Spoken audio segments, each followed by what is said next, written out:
श्री तपन भाई के देहावसान के पश्चात दिनांक 4 अक्टूबर 2020 को राष्ट्रवादी दैनिक समाचार पत्र में प्रकाशित दादा श्री सुभाष कुलकर्णी जी के मराठी लेख का हिंदी अनुवाद। प्रातः काल की बेला होते होते काल की बेला आ गई। सुबह होने वाली थी। पूर्व दिशा में अपनी अनंत किरणें बिखेरने के लिए सूर्य क्षितिज पर आने ही वाला था कि उस पर ग्रहण लग गया। महामार्ग पर विध्वंसक ध्वनि हुई और वह हुआ जो नहीं होना था। लाखों लोगों का विश्वास जीतने वाले, सदैव शान से चलने वाले, हमेशा हंसते हुए चेहरे से सबसे मिलने वाले और तहसील की प्रशासनिक बागडोर संभालने वाले उम्दा नेता का अवसान हो गया। उन्होंने पूरी शक्ति लगा दी, उठने का प्रयास भी किया, किंतु नियति को कुछ और ही मंजूर था। इंदिरा गांधी मेमोरियल अस्पताल में शिरपुर तहसील के राजकीय क्षितिज पर उदीयमान महातेजस्वी तारा अस्त हो गया, जिससे संपूर्ण क्षेत्र में दुर्भाग्य, नैराश्य व रात्रि समान कालिमा छा गई। फिर सुबह तो हुई, लेकिन पूरा दिन उसी कालरात्रि के समान व्यतीत हुआ।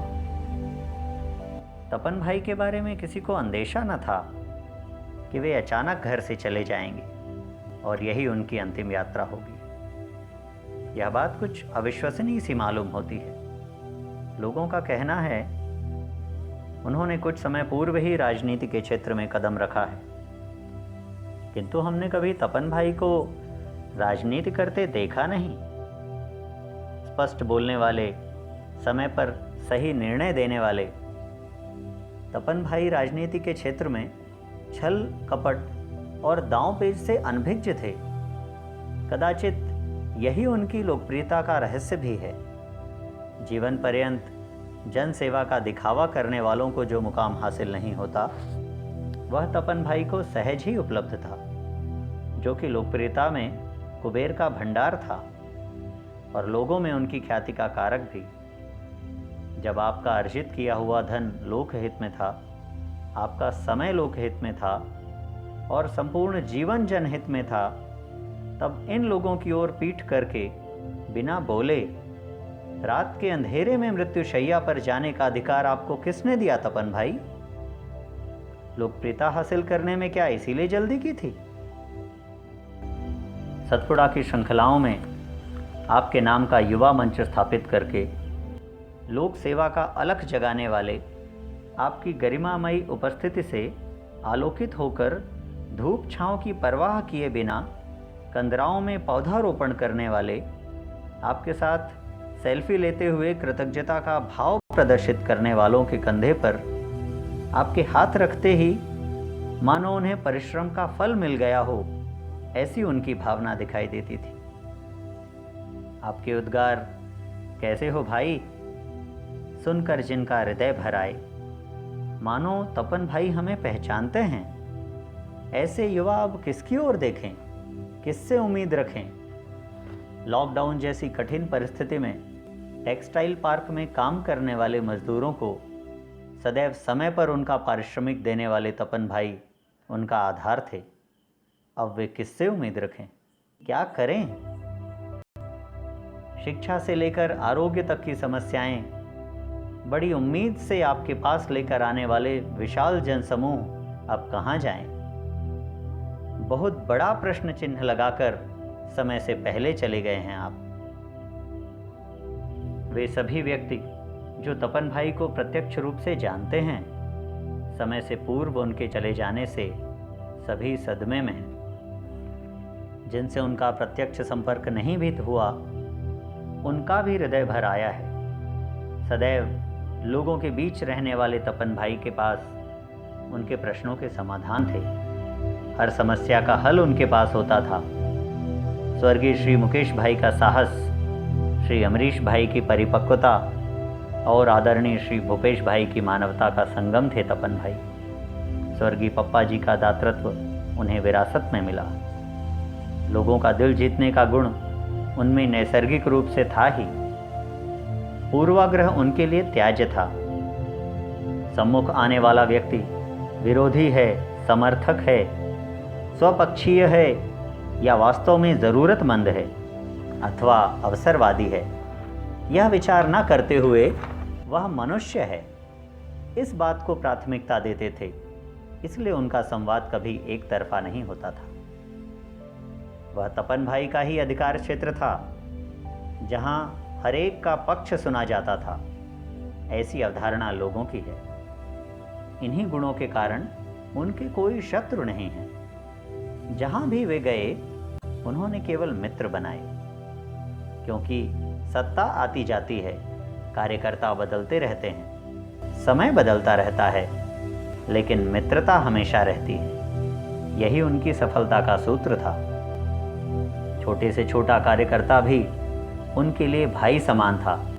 वे उन्हें मित्रवत व्यवहार ही देते थे और इसी मित्रता के नाते वे लोग तपन भाई के साथ खड़े रहते थे। जिन समर्थ हाथों में तहसील की बागडोर जाने वाली थी, वे हाथ ही चले गए। इस दुख का हर अश्रु में असर दिखाई देता है। तपन भाई के नाम का अर्थ है सूर्य, जिसके कारण उनमें सूर्य के ही समान गुण थे। शुरुआती दौर में वे सूर्य के ही उष्ण प्रभाव की भांति आक्रामक थे, किंतु अमरीश भाई और भूपेश भाई के प्रभाव के कारण उन्होंने संयम आत्मसात कर लिया। उनकी कार्य क्षमता अद्भुत थी। सभी कार्य वे स्वयं उपस्थित रहकर करवाते थे। उनकी सरल सौम्य मनोहारी छवि सभी को आकर्षित करती थी। सूर्य की ही भांति जहाँ भी आवश्यकता होती थी, वहाँ अपने कार्यों के माध्यम से उन्होंने चैतन्य निर्माण किया, लोगों के गुणों को पहचाना। इसी कारण वे लोगों में घुल मिल गए थे। लंदन के सर्वाधिक प्रख्यात विश्वविद्यालय से शिक्षित होने के पश्चात भी शिरपुर तहसील में सहजतापूर्वक रहना, यह किसी फिल्म की कहानी भांति मालूम पड़ता है। तपन भाई नाम का सूर्य जब क्षितिज पर होता तो उसका आलोक देखते ही बनता। अपनी नेतृत्व क्षमता के प्रभाव के कारण वे शिरपुर ही नहीं, पूरे खानदेश का नेतृत्व कर सकते थे, किंतु नियति के कालचक्र ने सब छीन लिया। सन 2002 में मुकेश भाई का देहावसान खानदेशवासियों के लिए एक अपूरणीय क्षति थी। फिर 2020 में शिरपुर का आगामी सूर्य भी हमसे छिन गया। यह बहुत बड़ी हानि यहाँ के निवासियों के लिए है एवं पटेल परिवार के सदस्यों के दुख का अंदाज़ा लगाना भी मुश्किल है, जिन्होंने अपना वारिस खो दिया। श्री भूपेश भाई ने स्वयं से भी अधिक ध्यान देकर जिस अंकुर रूपी नव किसलय की देखभाल की, वह विशाल तरु छाया देने से पूर्व, फल देने से पूर्व ही मुरझा गया। जिस परिवार में चैतन्य निर्माण करने वाला व्यक्ति ही ना रहे, उनके दुख का कोई अंत नहीं। बालपन से ही जिसकी बाल लीला देखी, विद्यार्थी काल में अनुपम अनुभव किए, किशोरावस्था से होता हुआ वह युवावस्था में शरीर छोड़ गया। अपने परिवार के वारिस की यह दशा देखकर सभी सदस्यों के हृदय छिन्न विछिन्न हो गए। सबसे अधिक करुण दृश्य वह था जब इंदिरा गांधी मेमोरियल अस्पताल में पूरा जनसमूह अश्रुधारा में बह रहा था। तब श्री भूपेश भाई ने युवाओं को उदाहरण देते हुए समझाया कि आप लोग वाहन धीरे चलाएं। आप तेज गति से वाहन चलाते हैं और उसका नुकसान इस तरह से उठाना पड़ता है। इस प्रकार के शोकाकुल वातावरण में जन कल्याण के, सबके स्वास्थ्य की बात करना इस कुटुंब की पहचान है। ऐसा भूपेश भाई ही कर सकते थे। अमरीश भाई व भूपेश भाई के लाडले थे तपन भाई। इनकी माँ श्रीमती केतकी पटेल जी किसी प्रकार से अपने पति के वियोग को, दुख को तपन भाई को देखकर सह रही थी, किंतु अब तो उनका सर्वस्व ही चला गया। श्रीमती रीमा जी पटेल आदिश व तथ्य के जीवन का तो आधार ही चला गया। इस कुटुंब के प्रत्येक सदस्य को जोड़ने वाली सबसे महत्वपूर्ण कड़ी थे तपन भाई। अल्प समय में ही पूरी तहसील को प्रगति के पथ पर ले जाने वाला आधार स्तंभ अब नहीं रहा। भोर की बेला, प्रातः की भेला होते होते काल की बेला आ गई। वैसे तो सूर्य हर दिन ही उदित होता है, अस्त होता है, संपूर्ण जगत के कार्यकलाप चलते रहते हैं, किंतु तपन भाई जैसे सूर्य के अस्त होने से जो स्थान रिक्त हुआ है, जो जगह खाली हुई है, वह हमेशा ही खाली रहेगी। आपकी पवित्र स्मृतियों को भावपूर्ण श्रद्धांजलि।